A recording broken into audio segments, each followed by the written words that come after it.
میں تو سنی سنائی دیکھی دکھائی کچھ بھی نہیں جانتا تھا. میری تو زندگی کی ہی وہ پہلی چاکلیٹ تھی. ہمارے گاؤں میں نیلی پیلی میٹھی گولیاں ملتی تھیں، وہی ہمارے لیے آسمان سے اترا منو سلوا تھیں. ورنہ دادا جی شہر آتے تو سب کے لیے ٹافیاں لیتے جاتے جو منہ میں رکھتے ہی کھل جاتی تھیں. میں اپنا خاندان چھوڑ گاؤں کا پہلا لڑکا تھا جو شہر یونیورسٹی پڑھنے آیا تھا، جو ہاسٹل میں رہتا اور آج کل پینٹ شرٹ پہننے کے موسم سے گزر رہا تھا. ہمارے کالج کی وردی شلوار قمیض تھی. شہر آیا تو بڑی مشکل ہوئی. کلاس میں ایک صرف میں ہی تھا جو شلوار قمیض پہن کر آتا تھا. پروفیسر رفیق نے اپنے آفس بلا کر بڑے مدلین انداز میں مجھے قائل کر لیا تھا کہ میں پینٹ شرٹ پہن کر آیا کروں، کالی بھیڑ نہ بنو، ورنہ جتنا مذاق اڑے گا وہ مجھے تعلیم میں کافی پیچھے لے جائے گا. دادا جی کو خط لکھا، انہوں نے پیسے منی آرڈر کروا دیے. بازار گیا، پھر کچھ سمجھ نہیں آیا. پھر اگلے کئی دن بازار گھومتا رہا، سمجھ نہیں آیا کہ کیا لینا ٹھیک ہے کیا نہیں. ہمیشہ سے اماں جی ہی میرے کپڑے بنوایا کرتی تھیں. یہ خریداری والی حرکت مجھے اچھی نہ لگی. کہاں میں پڑھنے لکھنے والا، کہاں یہ زنانیوں والے کام. جیسے تیسے میں نے پیسے برباد کر لیے، اور جب پہلے دن میں پینٹ شرٹ پہن کر یونیورسٹی پہنچا، ایک لڑکی میرے قریب سے سیٹی مارتے ہوئے گزری. اس کے لمبے گھنگریالے بال پشت پر بکھرے ہوئے تھے.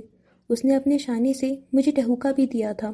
وہ چند قدم آگے نکل گئی، پھر رک کر سر گھما کر میری طرف دیکھا. فوت تو نہیں ہو گئے؟ وہ وہی تھی، کلاس کیا پوری یونیورسٹی کی گنڈا لڑکی، جسے ماہی نہیں ہلاکو خان کہنا چاہیے تھا. پر شاید لوگ اس سے واقعی ڈرتے تھے. مجھے ساتھ لے کر جاتے، میں اچھی خریداری کروا دیتی. کیا لڑکیوں جیسا رنگ پہنائے ہو؟ ویسے لڑکیوں جیسے رنگ میں بھی کوئی قباحت نہیں ہے، لیکن سچی بات ہے کہ تم پورے جوکر لگ رہے ہو. جو مردانہ کپڑے اور رنگ پہن لیتی تھی، اسے مردوں کی لڑکیوں جیسے رنگ پہننے میں کیا مسئلہ ہوتا؟ جوکر والی بات اس نے میرے قریب آ کر میری شرٹ کو چٹکی میں پکڑ کر کہی تھی. یہ لڑکیوں والا رنگ ہے. میرا رنگ اڑ گیا. اب تو میرے پاس پیسے ہی نہیں تھے، کیا کرتا؟ تمہیں خود دکھائی نہیں دیتا؟ میں نے شرافت سے نام میں سر ہلا دیا. اس نے مجھے سر سے پیر تک دیکھا.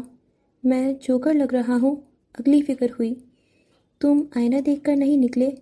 میں نے پھر نام سر ہلا دیا. اس پر اس نے کہا لگایا، میرے گھر میں ایک فالتو آئینہ رکھا ہے، کل گاڑی میں رکھ کر لے آؤں گی. تم پڑھاکو لوگوں کا یہی مسئلہ ہوتا ہے، کتابوں سے باہر کی دنیا کی خبر ہی نہیں ہوتی. مسئلہ میرا پڑھاکو ہونا نہیں تھا. مسئلہ یہ تھا کہ میری دیہی زندگی کالج سے گھر اور گھر سے کالج تک رہی تھی، وہ بھی سائیکل پر.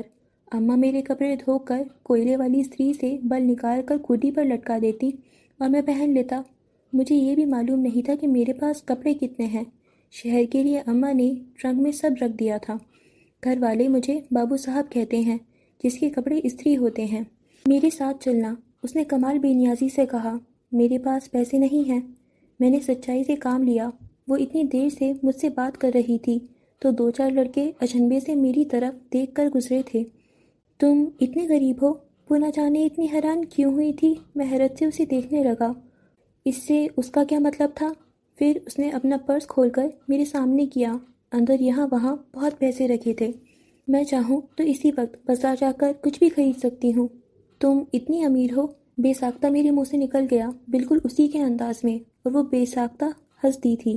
تم سے ایک غلطی ہو گئی بچے کہتے. اس نے میرا شانہ تھپکا. تمہیں میرے باپ جیسے امیر بندے کے گھر میں پیدا ہونا چاہیے تھا. پھر افسوس سے سر ہلایا.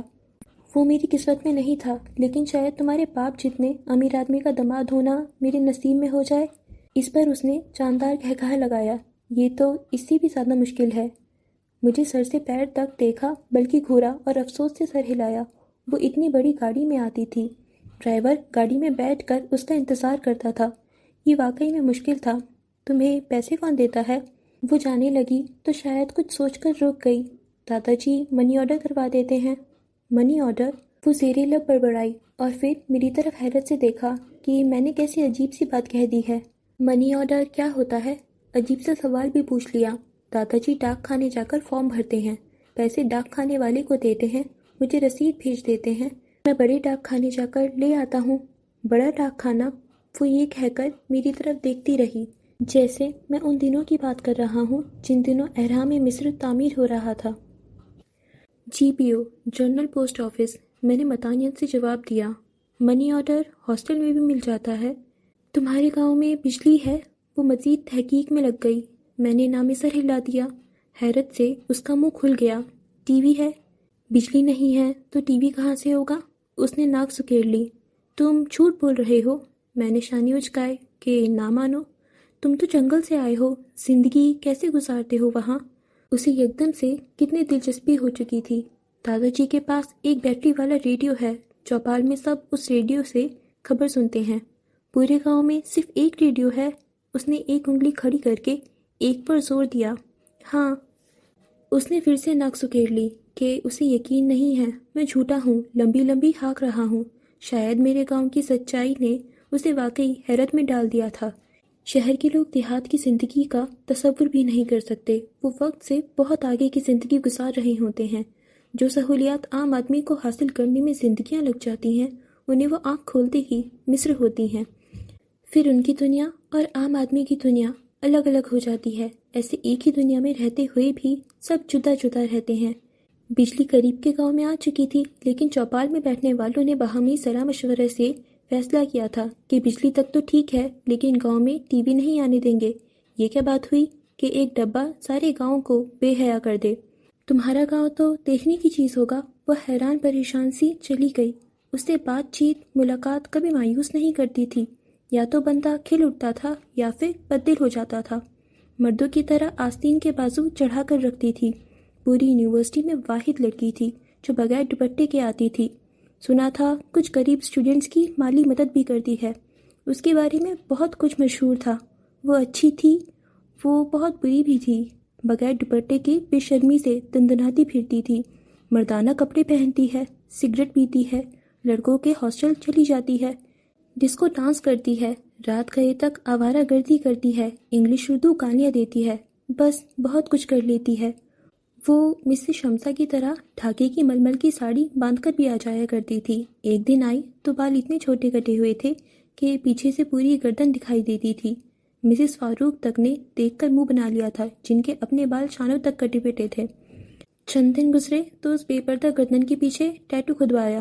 یہ حرام ہوتا ہے، کسی نے چلا کر جتایا۔ تم اپنی حلال نظریں گھما لو، اس نے چمک کر کہا۔ اس کے منہ کون لگتا؟ کبھی لڑکوں کے گروپ میں کہکہے لگاتی دکھائی دیتی تھی، کبھی اکیلی کسی کونے میں کتاب میں منہ دیکھ کر پڑی ہوتی۔ لڑکیاں اسے سائیکو کہتی، پھر یہی لڑکیاں اس کی گاڑی میں بیٹھ کر مال پر دہی بلے کھا رہی ہوتی۔ مل کر سب نے انارکلی پر ہلہ بول دیا ہوتا۔ وہ پرس سے پیسے نکال نکال کر پکڑاتی رہتی۔ ساری یونیورسٹی اس کی مقروض تھی۔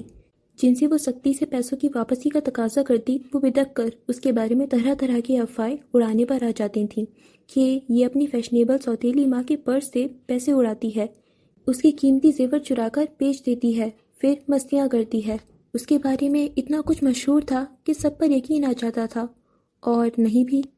یونیورسٹی کا نیا ہنگامہ کچھ ایسا تھا کہ رابعہ کا نکاح افراتفری میں ہوا جاتا تھا، جیسے مارشل لا لگنے والا ہو، ایمرجنسی کا نفاذ ہونا ہو۔ سنا تھا اس نے وہاں جا کر وہ ڈھولک بجائی، وہ گانے گائے کہ رابعہ کے خاندان میں اس بھائی جان لڑکی کی گائی بجائی رونق بڑی مشہور رہی۔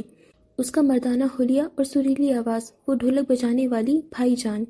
ویسے وہ ڈپارٹمنٹ کی واحد لڑکی تھی جس کے ڈیڈی امریکہ آتے جاتے رہتے تھے، ورنہ زیادہ تر کے سعودی یا مسقط یا دبئی تک ہی پینڈولم بنے جھول رہے تھے۔ اب کہاں برفیلی ہواؤں کے مزے اور کہاں یہ سرحدوں کی گرم ہوائیں۔ ایک بات مجھے کبھی سمجھ نہیں آئی کہ ماہی حقوق نسوان کی حامی زادہ تھی یا پھر فرائض مرد کی۔ کبھی لگتا تھا کہ وہ عورتوں کے حقوق کے لیے کسی کی جان تک لے لے گی، اور کبھی لگتا تھا کہ وہ اپنے عورت ہونے تک سے نفرت کرتی ہے اور صرف مردوں کو ہی لائق مخلوق سمجھتی ہے۔ اس نے ہر معاملے میں سب کو پیچھے چھوڑا ہوا تھا۔ کچھ لڑکیاں اسے بھائی جان کہہ کر یہ ثابت کرنا چاہتی تھیں کہ وہ نسوانی حسن کے پیمانے پر پوری نہیں اترتی۔ ایسے وہ اپنے دل کو تسلی دے لیا کرتی تھیں کہ اس کے امریکانہ حسن میں نزاکت نہیں ہے، لیکن اگر کبھی وہ چھوٹی قمیض اور کھلے پائچوں کی شلوار پہن کر 4-6 چوڑیاں کلائی میں چڑھا کر یونیورسٹی آ جاتی تو گردن تک کٹے بالوں کے باوجود مشرقی حسن کا چلتا پھرتا نمونہ لگتی تھی، جو کئی لڑکیوں کو منہ چڑھا رہا ہوتا۔ ساڑی میں تو اس کی پروفیسرز بھی تعریف کیا کرتی تھیں۔ یہی دل جلی لڑکیاں اس کے نصیب پر جلتی کرتی رہتی تھیں۔ چونکہ وہ گرہستن لڑکی نہیں ہے، آزاد خیال اور منمانی کرنے والی ہے، تو اس کی شادی کہیں بھی ہوئی بات طلاق پر ہی ختم ہوگی۔ اس جوکر والی بات کے بعد اگلے ہی دن وہ گاڑی میں ایک بڑا سا آئینہ رکھ کر لے آئی تھی۔ اب وہ لے آئی تھی تو مجھے بھی سائیکل کے پیچھے رکھ کر اسے ہاسٹل لانا پڑا۔ اسے کمرے کے کونے میں رکھا تو سارا کمرہ جگمگ کرنے لگا۔ پتہ نہیں اس کا دیا ہوا آئینہ ہی اچھا تھا یا میری شکل پر شہری رنگ چڑھ گیا تھا۔ میں اس آئینے میں کافی اچھا دکھائی دے رہا تھا۔ دیکھا میرے آئینے کا کمال، اب انسانوں جیسی شکل لگنے لگی ہے۔ اگلے دن وہ ملی تو چہک کر کہا، میں کسمسا کر رہ گیا، شکریہ مجھے انسان بنانے کا۔ جو خود بری والی انسان نہیں تھی، اس نے مجھے شہری بابو بنا دیا تھا۔ اس نے اپنے گھر میں میوزک پارٹی رکھی تھی۔ اس کے ڈیڈی کسی مشہور امریکی بندی کی کیسٹس لے آئے تھے۔ کئی ہفتوں تک اس میوزک پارٹی کا چرچا رہا تھا، جہاں اس نے ڈسکو بھی کیا تھا۔ اس واہیات پارٹی میں گئے بھی سب تھے اور باتیں بھی سب نے کی تھیں۔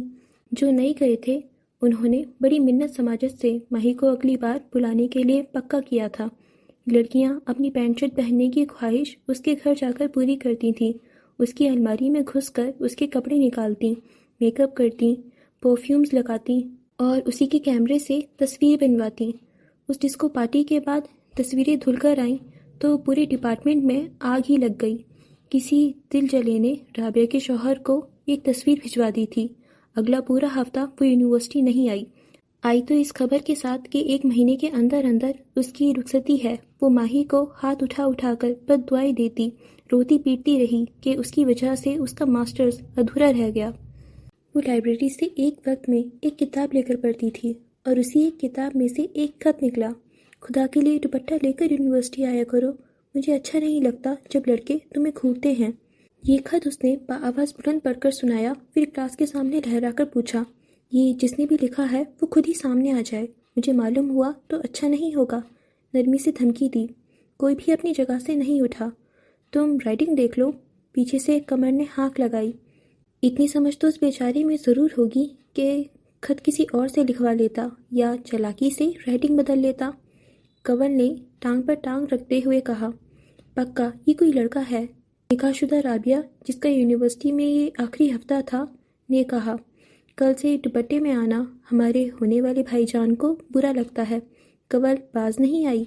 سب ہنسنے لگے، وہ بھی ہنسنے لگی اور اگلے دن وہ لمبے سے دوپٹے میں آئی۔ ساری کلاس تو حیران تھی ہی، پروفیسرز بھی حیران تھے۔ مسز شمسا نے چشمے کے پیچھے سے دیکھا اور کہا، اچھی لگ رہی ہو کہ اب اوڑھ ہی لیا ہے تو خدا کے لیے چھوڑ نہ دینا۔ ایک دن میں درخت کے نیچے بیٹھا نوٹس بنا رہا تھا کہ وہ تھم سے میرے سامنے آ کر کھڑی ہو گئی۔ وہ خط تم نے مجھے لکھا تھا، جیسے اسے یقین تھا۔ میں گھگیا کر رہ گیا۔ میں یہاں پڑھنے آیا ہوں، کبوتر بننے نہیں۔ میرے چہرے کا رنگ اڑ گیا۔ تم اتنا ڈرتے کیوں ہو؟ تم سے سب ڈرتے ہیں، پر کس لیے؟ چلو آج تم ہی بتا دو۔ تمہاری گاڑی سے، تمہاری اس لمبی مونچھوں والے ڈرائیور سے، تمہارے دوپٹے نہ لینے سے، گردن کے ٹیٹو سے، اور پھر تمہاری ڈیڈی سے بھی، جس سے کوئی نہیں ملا لیکن سب ڈرتے ہیں کہ وہ کسی کو بھی اپنے آدمیوں سے اغوا کروا سکتے ہیں، گولی مار کر لاش نہر میں پھینکوا سکتے ہیں، تمہارے پرس میں پڑے مرے تیرے ڈالرز سے، امریکی بینڈ کی کیسٹ سے، تمہارے سگریٹ پینے سے اور تمہارے لڑکوں کو مارنے سے بھی۔ میں نے ایک ہی سانس میں سب کہہ دیا۔ خوف سے میرا چہرہ زرد پڑ چکا تھا۔ انہیں مارنا ضروری تھا، اس نے سنجیدگی سے کہا۔ تم نے این ریٹائرمنٹ کے سال میں پروفیسر بیگ کے خلاف کابینہ بٹھا دی۔ تم اس کمینے کے بارے میں کیا جانتے ہو؟ اس کی گردن کی رگیں تن گئیں۔ مجھے برا لگا کہ اس نے پروفیسر کو ایسے گالی دی۔ میرا چہرہ سرخ ہو گیا۔ ہم تو استادوں کی جوتیاں کھا کر اف نہ کرنے والے دیہاتی تھے۔ سنو مسٹر گوار، تم لاکھ پڑھاکو صحیح، لیکن کچھ باتیں صرف لڑکیاں ہی جانتی ہیں۔ تم بھی سن لو ماہی کہ لڑکیاں کچھ باتیں جانتی ہیں لیکن لڑکے بہت ساری باتیں جانتے ہیں۔ کینٹین میں ہونے والی بکواس، ہاسٹل کے کمروں میں گونجتے 2 مہینے کہکہے اور سگریٹ کے بادلوں میں اڑائی گئی پھبتیاں، اگر تمہارے سامنے چند باتیں دہرا دوں تو تم ان سب کا خون پی جاؤ۔ وہ میری شکل دیکھ کر رہ گئی۔ تم کہنا کیا چاہتے ہو؟ تم آزاد خیال ہو، کچھ سمجھتی ہو، سب کچھ نہیں۔ ساری دنیا ہی دوگلی ہے۔ تم بھی ہو، پتہ نہیں کیوں لیکن مجھے لگا کہ اس کے چہرے کے رنگ بدل گئے۔ میں تو دوگلوں کی سردار ہوں۔ وہ ہنس دی لیکن بہت اداس لگی۔ ایسا نہیں ہو سکتا، میں نے جیسے یقین سے کہا۔ اور ہاں، میں سگریٹ نہیں پیتی، اداسی سے ہی کہا اور چل دی۔ وہ کبھی کسی کو صفائی نہیں دیتی تھی، نہ جانے مجھے کیوں دے رہی تھی۔ مہجبین سنو، پیچھے سے آواز دی۔ وہ رک کر مجھے دیکھنے لگی۔ وہ خط تمہیں اچھا لگا؟ میں نے ایسا کچھ نہیں کہا۔ پھر دوپٹہ لے کر کیوں آتی ہو؟ میں شرارت سے ہنسنے لگا۔ مجھے اس کی جرات اچھی لگی۔ سنجیدگی سے کہا۔ یہ جرات تھی، حوصلہ یا پھر محبت؟ اس کی کتابوں سے خط نکلنے کا سلسلہ دراز ہوتا چلا گیا۔ کسی میں شعر ہوتا، کسی میں غزل، کسی میں خیال بیانی، اور ایک بار اس کی مرمر کی ساڑی کی تعریف۔ ماہی نے خط والے کو ڈھونڈنے کی کوشش کی لیکن ناکام رہی۔ خط کبھی کتاب سے نکلتے، کبھی اس کی گاڑی کی بونٹ پر چپکے ہوتے، اور کبھی کلاس میں اس کی کرسی پر رکھے ملتے، جنہیں دیکھ کر لو آ گیا محبت نامہ کی ہاک لگائی جاتی۔ اس نے کئی خط کلاس کے سامنے پڑے، کچھ پھاڑ کر پھینک دیے، کچھ مٹی میں بھیج کر ڈسٹ بن میں اچھال دیے۔ کبوتر خط نہیں لایا، خط میں لمبا وقفہ آ جاتا تو کوئی پوچھ لیتا، ورنہ لڑکیاں چاند کو آ جاتی۔ ہمارے بھائی جان کیسے ہیں؟ بڑے دنوں سے غائب ہیں۔ ایک دن وہ اپنے منگیتر کے ساتھ یونیورسٹی آئی، جو ٹھنڈے ملک سے گرم ملک کی ہوا کھانے آیا تھا۔ وہ اتنا دراز قد اور گورا چٹا تھا کہ ماہی کے بتانے پر بھی یقین نہیں آیا کہ وہ پاکستانی ہے۔ اس کی سہیلیاں اپنی ٹوٹی پھوٹی انگلش سے اسے متاثر کرنے کی کوشش کرتی رہیں۔ لڑکے دور سے ہی اس کا کٹ کاٹ ناپ کر ہانپ گئے۔ بڑا اونچا ہاتھ مارا ہے۔ اگر کسی کا ماہی پر دل تھا بھی تو سب ہاتھ سے گیا۔ فرسٹ کزن ہے۔ ایسے فرسٹ کزن بھی انہی امیر لوگوں کے ہوتے ہیں۔ ہمیں تو دودھ دہی والے ہی ملتے ہیں۔ اسے وہ خط پڑھ کر سنائے۔ کنول کی آنکھوں میں کتنا حسد چڑھایا تھا۔ یہ امیر لوگ اور ان کی قسمتیں۔ وہ میرا منگیتر ہے، میری ماں نہیں جسے سب بتاؤں۔ ماں کو سب بتاتی ہو؟ لڑکیاں کتنی چل گھکڑی ہوتی ہیں۔ ماں زندہ ہوتی تو بتا دیتی۔ کتنی سنجیدہ تھی وہ۔ میں اس کی چھوٹی سی ممی سے مل چکی ہوں، جن کی ناک میں دم کر رکھا ہے اس نے۔ ان دونوں نے میری ناک کے ساتھ بھی یہی کچھ کیا ہے۔ وہ انگلیاں چٹکانے لگی۔ ایسے وقت میں وہ مجھے ایک بڑی کمزور سی لڑکی لگتی تھی، جو بڑی جلدی رو دے گی اور جس کی ہچکیاں تک بند جائیں گی۔ لڑکیاں اس پر ایسے ویسے طنز کر کے اسے زچ کرنے کی کوشش کرتی تھیں۔ وہ اسے بہانے سے یاد دلاتی رہتی تھی کہ بہت سا پیسہ ہونے کے باوجود بھی ماہی کی زندگی ان کی زندگیوں کی طرح نارمل نہیں ہے۔ اس کے پاس ایک ایسا گھرانہ نہیں ہے جہاں پیار کرنے والی ماں تخت پر بیٹھ کر سبزی بناتی ہے، باپ کام سے تھکا ہارا گھر آتا ہے، بہن بھائی 2-2 روپے کی چیز پر جانوروں کی طرح لڑتے ہیں اور ماں انہیں چپل کھینچ کر مارتی ہے۔ تیز بخار میں یہی ماں سرہانے بیٹھ کر ٹھنڈی پٹیاں کرتی ہے۔ باپ بن ڈبل روٹی لاتا ہے کہ دودھ میں بھگو کر کھا لو، تھوڑی جان آ جائے گی۔ اب کہاں گھاس کا بڑا سا لان اور کہاں یہ گھر آنگن، جہاں ساری فساد کے باوجود ماں باپ کا سگا والا پیار موجود تھا۔ لڑنے مرنے والے ہی سہی، پر اپنے بہن بھائی تھے۔ فیشنیبل سوتیلی ماں نہیں تھی جو آئے دن باپ کے کان بھرے اور اکلوتی بیٹی کا جینا دوبھر کر دے۔ امیر لوگوں کو اپنے ممی ڈیڈی سے بڑی فیشنی سی شکایتیں ہوتی ہیں۔ ہمیں وقت نہیں دیتے، ملازموں پر چھوڑ دیا، مل کر ڈنر نہیں کرتے، حال نہیں پوچھتے۔ ہم سے پوچھو شکایتیں کسے کہتے ہیں؟ میرے باپ نے میری یونیورسٹی کی فیس دینے سے صاف منع کر دیا تھا۔ مانگ تانگ کر کیسے فیس بھری ہے میں ہی جانتی ہوں۔ سب کی اپنی ضرورتیں ہوتی ہیں۔ تمہاری ضرورت فیس، میری ضرورت توجہ۔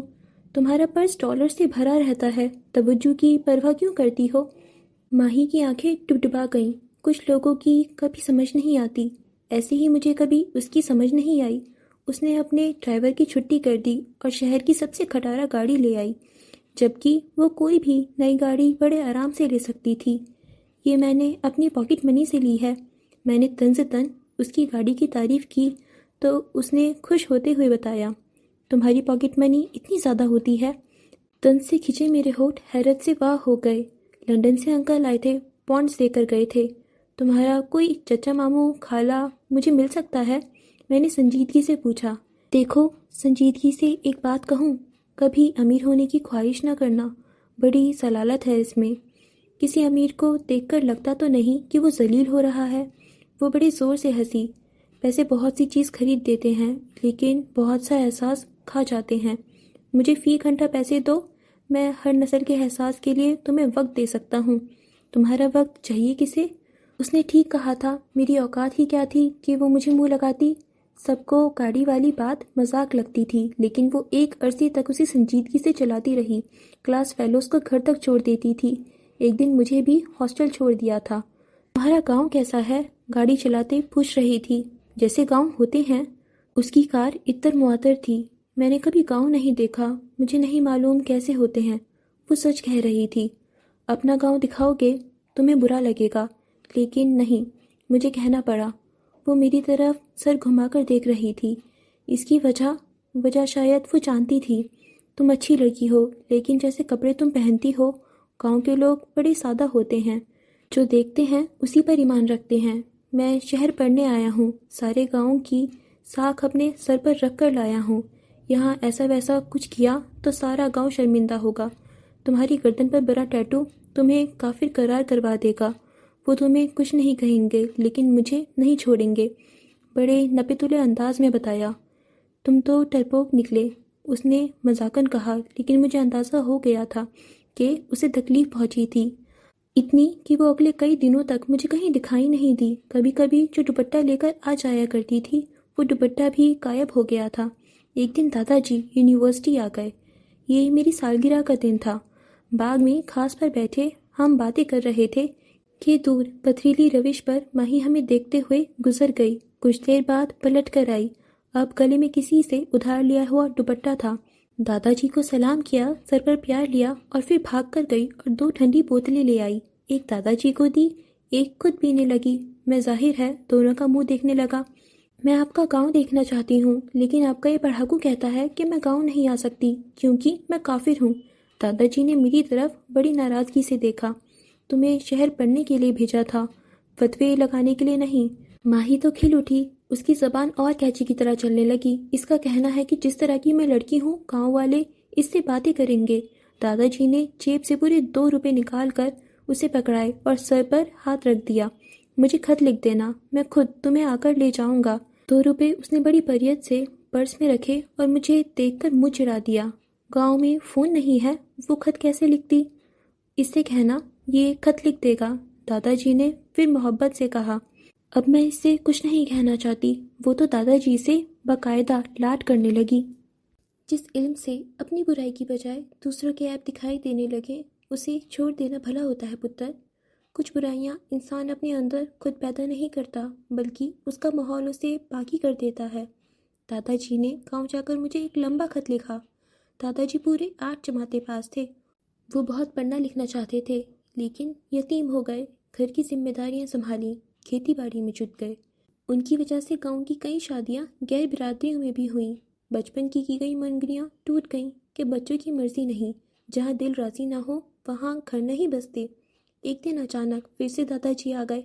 ماہی کو بلوایا، اسے گاؤں آنے کے لیے کہا۔ اپنے ساتھ لایا ساگ، دیسی گھی کے گڑ کی سوغاتیں اسے پکڑائیں، جسے اپنی گاڑی کی پچھلی سیٹ پر رکھ کر وہ دادا جی کو اگلی سیٹ پر بیٹھا کر ریگل سے چاٹ کھانے لے آئی۔ میں پچھلی سیٹ پر بیٹھا سارا تماشا دیکھ رہا تھا۔ وہ دادا جی سے ٹوٹی پھوٹی پنجابی میں باتیں کر رہی تھی۔ ایک جگہ گاڑی روک کر بھاگ کر اندر سے آئس کریم لائی، ایک دادا جی کو دی، ایک خود کھانے لگی۔ دونوں نے پلٹ کر بھی میری طرف نہیں دیکھا۔ یہ شاید دادا جی کی زندگی کی پہلی کون والی آئس کریم تھی، جسے وہ کھا کم رہے تھے اور منہ پر زیادہ لگا رہے تھے۔ ماہی ہاتھ بڑھا کر رومال سے ان کا منہ پوچھ رہی تھی۔ بیٹیوں کے مان رکھنے پڑتے ہیں پتر۔